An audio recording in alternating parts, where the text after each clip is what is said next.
अस्सलामुअलैकुम इश्क़ सुखन के मोअज़्ज़िज़ दोस्तों। एक बुज़ुर्ग से किसी ने पूछा, पसंद और मोहब्बत में क्या फ़र्क है? बुज़ुर्ग ने जवाब दिया, आप एक फूल देखते हो और इसे तोड़कर अपने पास रख लेते हो, ये पसंद है। और अगर आप इस फूल को रोज़ाना पानी देते हो और इसका ख्याल रखते हो तो ये मोहब्बत है। एक जोकर ने लोगों को एक जोक सुनाया तो सब लोग बहुत ज़्यादा हंसे। इसने वही जोक फिर सुनाया तो कोई नहीं हंसा। तो फिर इसने एक बहुत खूबसूरत बात कही, अगर तुम लोग एक खुशी को लेकर बार बार खुश नहीं हो सकते तो फिर एक गम को लेकर बार बार रोते क्यों हो? एक बुज़ुर्ग से किसी ने पूछा कि इबादत करने के लिए बेहतरीन दिन कौन सा है? बुज़ुर्ग ने कहा, मौत से एक दिन पहले। इसने हैरत से कहा कि मौत का वक़्त तो मालूम नहीं। फरमाया, तो फिर ज़िंदगी के हर दिन को आखिरी समझो।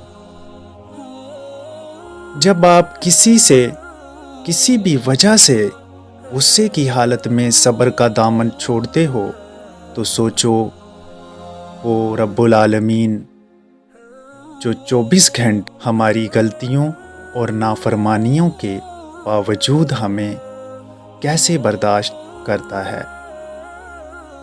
कभी कभी हमारी ज़िंदगी में ऐसा वक्त भी आता है जब हम ख्वाब देखना छोड़ देते हैं, उम्मीद में कहीं अंदर दम तोड़ जाती है। मंजिलों का तो पता नहीं होता मगर रास्ता भी नहीं मिलता।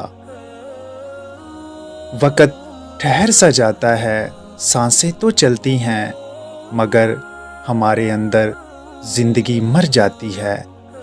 ताकत नहीं कि आप लोगों को और इनके रवैयों को कैसे कंट्रोल करते हैं, और ना ही ताकत में है कि आप अपने आप को कैसे कंट्रोल करते हैं, बल्कि असल ताकत ये है कि लोग और आप के आसपास के हालात आपको कंट्रोल ना कर सके।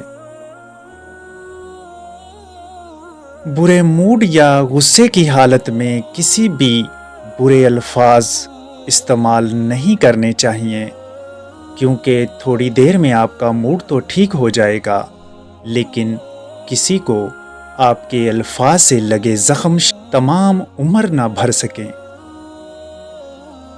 परेशानी पैदा करने वाले 9 काम। पहला, खड़े होकर पजामा पहनना।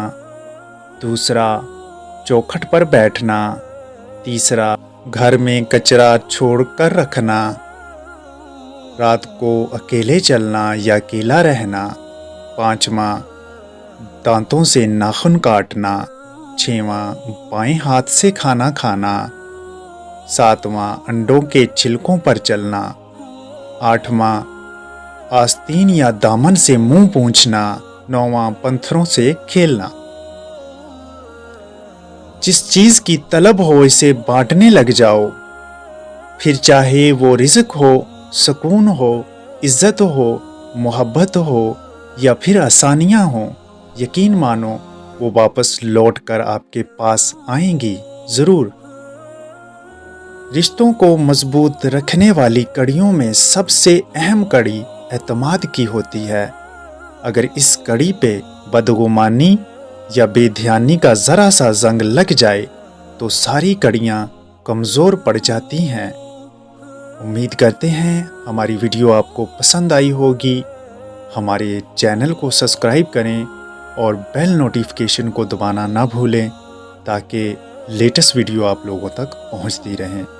मिलते हैं किसी और वीडियो में। अल्लाह निगहबान।